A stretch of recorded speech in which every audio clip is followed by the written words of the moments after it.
Assalamualaikum warahmatullahi wabarakatuh. Nama saya Yulia Erna Cipta, mahasiswa Manajemen Pendidikan Islam semester 2, Sekolah Tinggi Ilmu Agama Islam Nahdlatul Ulama.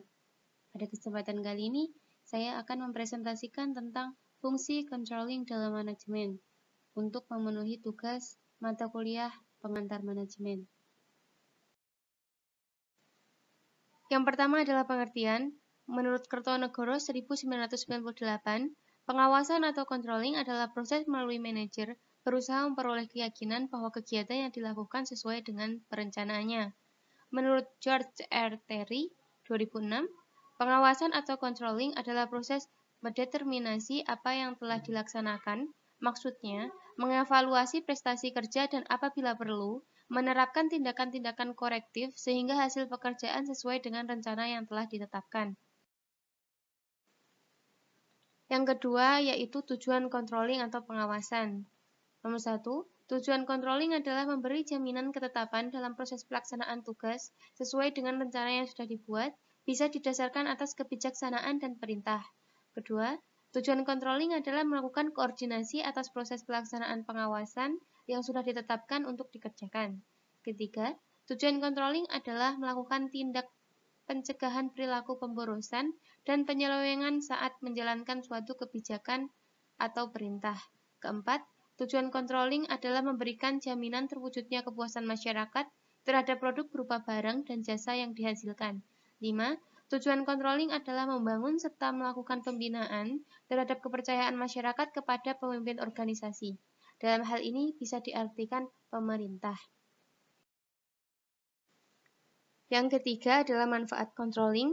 Bila fungsi wasdal dilaksanakan dengan tepat, organisasi akan memperoleh manfaat berupa 1.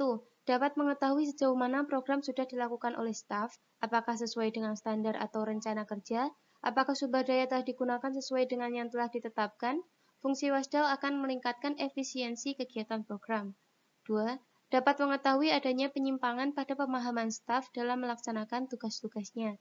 3. Dapat mengetahui apakah waktu dan sumber daya lainnya mencukupi kebutuhan dan telah dimanfaatkan secara efisien. 4.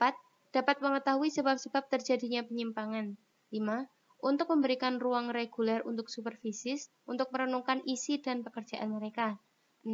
Untuk menerima informasi dan perspektif lain mengenai pekerjaan seseorang. 7. Untuk menjadi dukungan baik segi pribadi ataupun pekerjaan.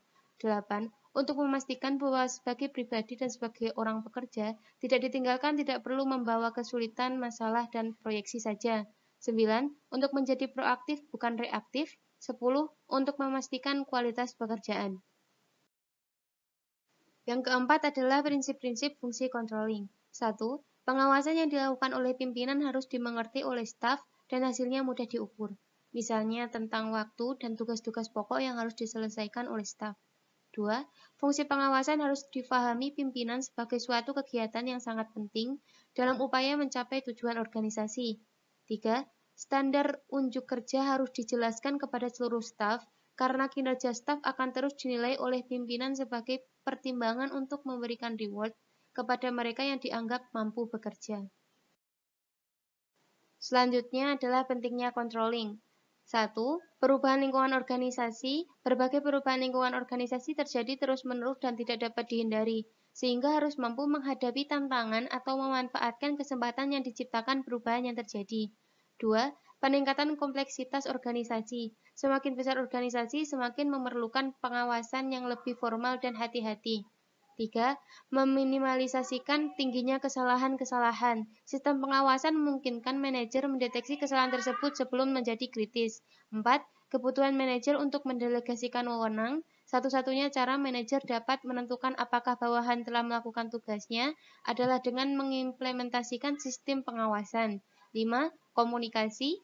6. Menilai informasi dan mengambil tindakan koreksi.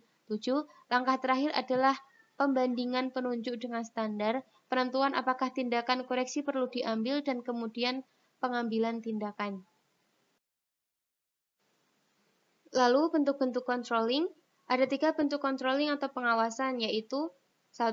Pengawasan pendahuluan atau feed-forward control. Pengawasan ini sering disebut juga dengan steering control. Ini dirancang untuk mengantisipasi masalah-masalah atau penyimpangan-penyimpangan dari standar dan tujuan, dan memungkinkan koreksi dibuat sebelum suatu tahap diselesaikan atau kegiatan belum dilaksanakan. 2. Pengawasan concurrent. Pengawasan concurrent maksudnya pengawasan yang dilakukan bersamaan dengan melakukan kegiatan. Pengawasan ini sering disebut dengan pengawasan ya tidak, screening control, berhenti terus, dilakukan selama suatu kegiatan berlangsung. Yang ketiga, pengawasan umpan balik atau feedback control. Pengawasan ini bisa juga dikenal sebagai test action control yang mengukur hasil-hasil dari suatu kegiatan yang telah diselesaikan, dan pengukuran ini dilakukan setelah kegiatan terjadi. Demikian presentasi dari saya. Terima kasih banyak dan semoga bermanfaat. Wassalamualaikum warahmatullahi wabarakatuh.